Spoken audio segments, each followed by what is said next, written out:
Bonjour chers amis de Radio Énervé. Aujourd'hui notre émission sera consacrée au monde radiophonique et plus particulièrement à l'émission On en parle qui passe tous les matins de 8h30 à 9h30 sur la première. Bonjour monsieur Xavier Bloch, merci de nous accorder un peu de votre temps. Bonjour monsieur Truffert, merci d'accorder de votre temps. Volontiers. Bonjour Gabriela Cabré, merci de nous accorder tout votre temps pour répondre à mes petites questions. Bonjour. Bonjour monsieur Girard, merci de nous accorder de votre temps. Salut Noah, bonjour à tous. Pourriez-vous nous expliquer votre travail ou votre taf à la RTS ? Mon taf, comme on dit, j'ai beaucoup de taf moi. Je suis animateur journaliste principalement.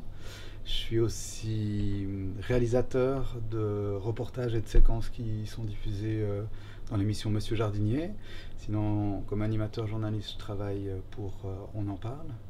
Je suis aussi formateur interne, c'est-à-dire que je partage mes compétences que j'ai appris dans mon métier, dans cette entreprise au quotidien, avec mes collègues qui, eux, découvrent ou doivent parfaire leurs connaissances en utilisant un logiciel qu'on utilise tous les jours ici, un logiciel de montage qui s'appelle Digas. Et puis je suis guide aussi, c'est-à-dire que si vous avez la chance de venir visiter la RTS, il y a une chance sur 4 que ce soit avec moi que vous fassiez le tour de la maison. Voilà mes activités ici. Je suis journaliste à l'émission On en parle depuis 4 jours. Donc, mais avant, j'ai été journaliste dans le domaine du sport et journaliste aussi dans le domaine de la culture. Alors moi, je suis stagiaire journaliste. Ça veut dire que je suis en train de suivre une formation en cours d'emploi qui me permettra ensuite, à terme, d'avoir ma carte de presse et de pouvoir continuer à travailler au sein de la RTS comme vrai journaliste. Alors mon taf à la RTS, c'est d'être producteur pour une émission qui s'appelle On en parle, qui passe du lundi au vendredi à 8h30 sur la première. C'est une émission qui s'intéresse aux petits soucis du quotidien, conso, services, pratiques. Ça se veut vraiment très terre à terre, hein, c'est vraiment les petits soucis du quotidien. Pensez-vous passer tout votre temps à la RTS dans l'émission On en parle ou pas ? Alors pour le moment je m'y plais bien, donc effectivement j'ai aucune raison de partir. Toute ma vie, ça je sais pas parce qu'on sait jamais ce que la vie nous réserve, mais en tout cas c'est une émission qui me plaît, c'est un type de travail qui me plaît, de travailler aussi en équipe, parce qu'on est toute une équipe aussi derrière cette émission, donc oui, pour le moment oui. Alors c'est une excellente question, pour l'instant c'est difficile à dire parce que je suis vraiment au tout début de ma carrière, si je peux dire, journalistique. Pour l'instant, je me plais bien à la RTS, c'était un média qui me motivait beaucoup par la diversité de l'offre.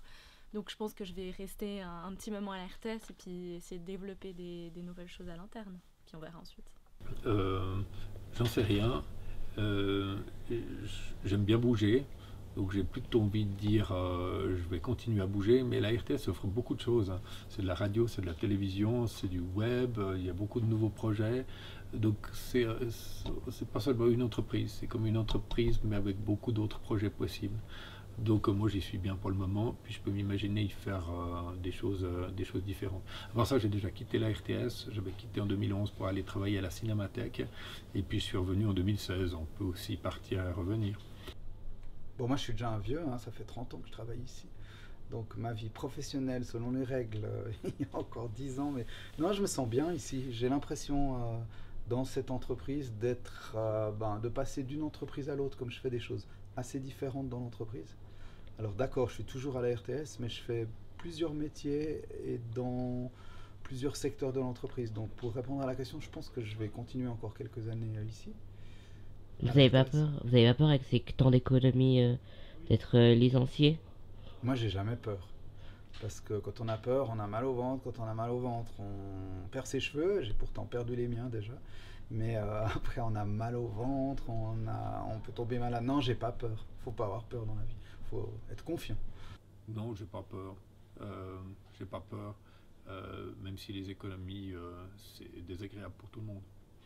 Alors bien sûr, comme tout le monde, je crois qu'on n'est pas à l'abri effectivement de nouvelles économies. On sait que c'est un secteur, les médias, c'est un secteur qui est un peu en difficulté, mais c'est aussi un secteur qui se renouvelle, qui doit se réinventer. Et puis il y a aussi le côté créatif. Finalement, en temps de crise, on devient aussi beaucoup plus créatif. On doit développer des nouveaux vecteurs, des nouvelles manières en fait de parler aux gens. Et donc c'est aussi ça qui est stimulant, c'est qu'on doit être plus créatif. Mais si vous êtes licencié, imaginons, vous pensez aller dans quelle autre entreprise ? Ah, bah si je suis licencié, j'y ai pas pensé, hein. Les journalistes, beaucoup de journalistes finissent aussi dans la communication. C'est-à-dire il y a des journalistes qui quittent le journalisme pour devenir porte-parole de telle ou telle institution. Alors ça peut être un débouché. Le problème, c'est qu'il y a beaucoup de journalistes sur le marché et que c'est très difficile finalement de se recaser et dans le journalisme et dans la communication. Alors ça, j'y ai pas du tout pensé. Mais je pense que si ça devait m'arriver, je crois que je ferais complètement autre chose.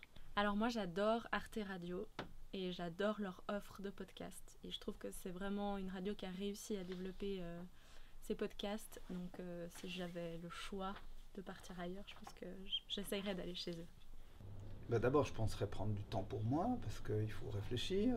Je suis en train d'apprendre l'allemand ou de réapprendre l'allemand, donc peut-être que je prendrai du temps pour apprendre d'autres langues, et puis peut-être rester dans les médias quand même. L'architecture, ça m'intéresse énormément.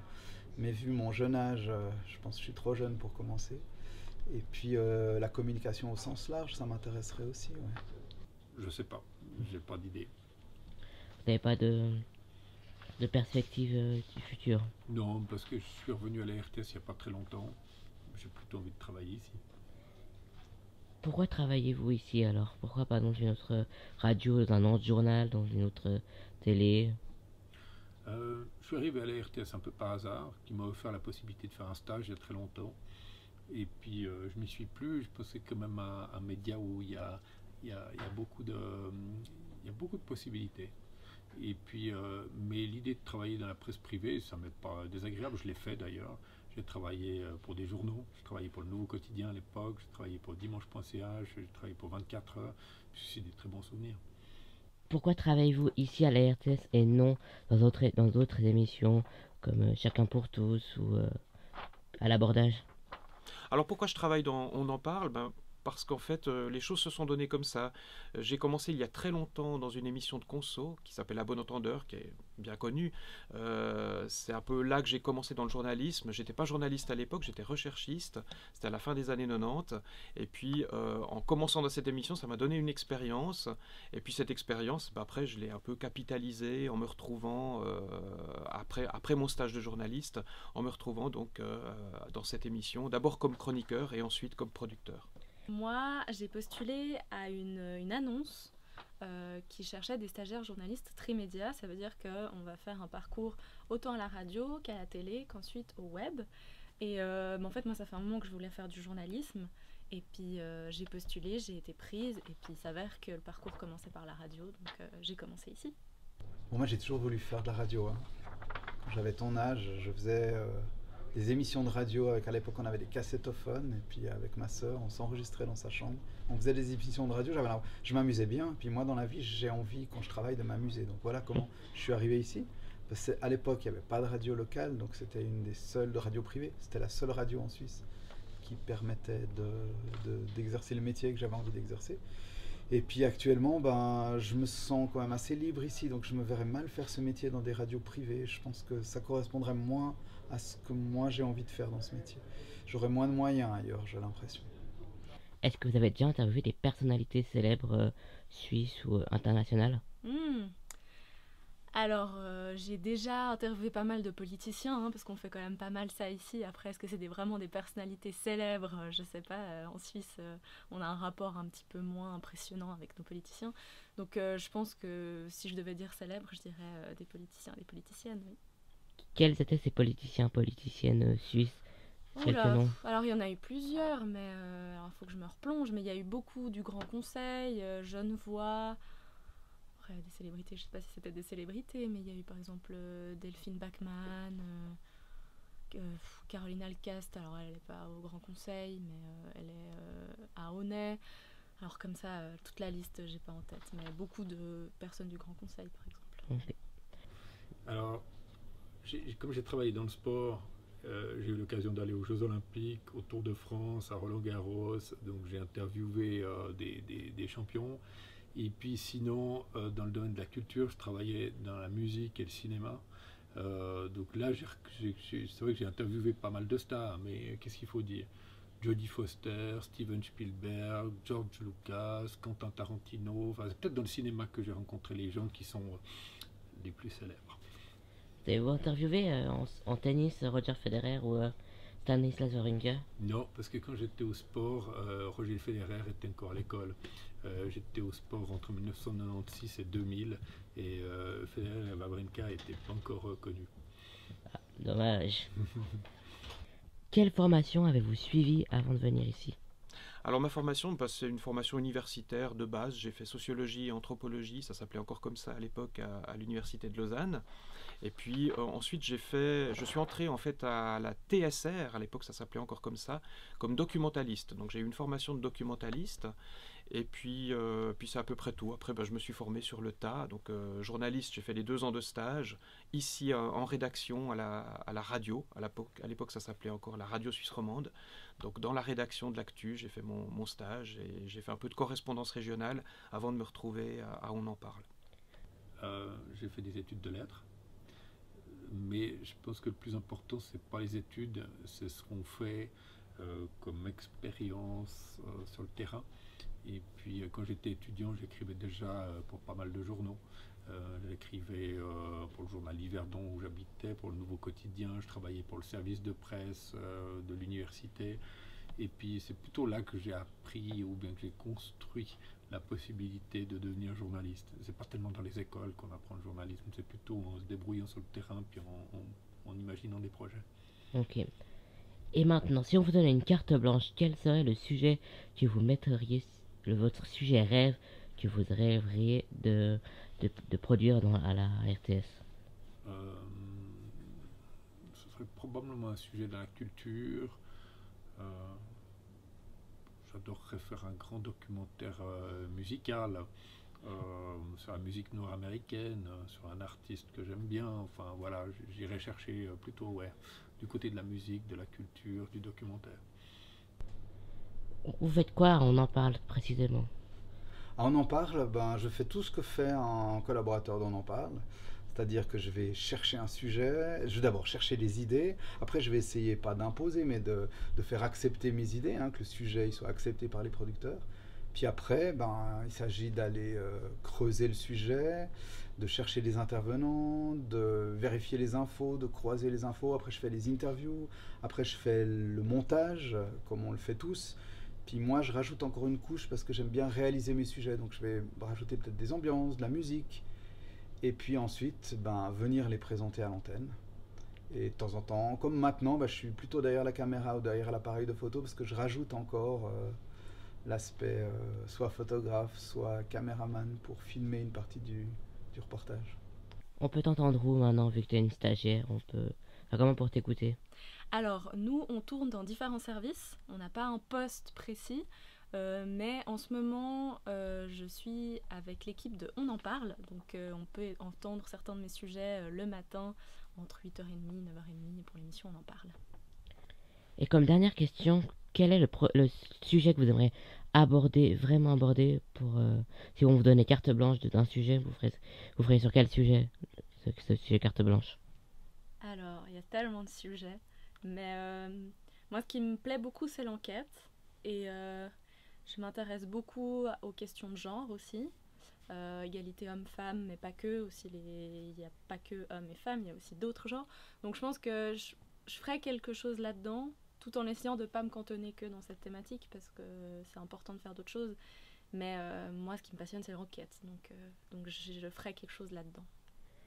Ok, merci d'avoir pris un peu de votre temps pour répondre à toutes mes questions. Je vous souhaite une excellente journée. Au revoir. Merci à vous aussi. Carte blanche, et si j'avais le temps, et si j'avais le talent peut-être, parce que j'ai jamais vraiment testé la chose, ce serait de raconter des histoires, parce que je trouve qu'on manque de ça en radio. En radio, c'est vraiment le verbe, c'est parler, et raconter des histoires, c'est quelque chose qui me plairait. Peut-être pas forcément moi qui raconte des histoires, mais que quelqu'un me raconte une histoire. J'aimais beaucoup, il y avait une émission sur Espace 2 qui s'appelait comment ça s'appelait déjà? Ah, c'était l'humeur vagabonde, voilà, l'humeur vagabonde, je cherchais, qui était animé par Charles Sigel, et lui nous racontait l'histoire, nous racontait des biographies de personnalités historiques, et qui étaient agrémentées de musique, et je trouvais que c'était parfait pour la radio. Ok, merci Monsieur Girard de nous avoir accordé de votre temps, je vous souhaite une excellente journée. Si j'avais carte blanche, moi je lancerais un appel aux jeunes de ton âge finalement. Je prendrais 3-4 collègues, on passerait 4-5 jours avec eux, puis on essaierait de présenter le résultat de ces 3-4 jours de laboratoire, et puis on ferait une émission en public en conviant les amis, les parents, peut-être le cercle un peu plus large. Puis on ferait au Studio 15 une émission un petit peu dans une sorte de Voice à la TF1, mais en radio, où on mettrait peut-être en concurrence les différents ados qui ont participé à ces laboratoires. Et puis le but, ça serait ensuite de mettre le concours à l'antenne, et puis les gagnants, de les coacher dans une émission que eux pourraient mener comme ils l'entendent.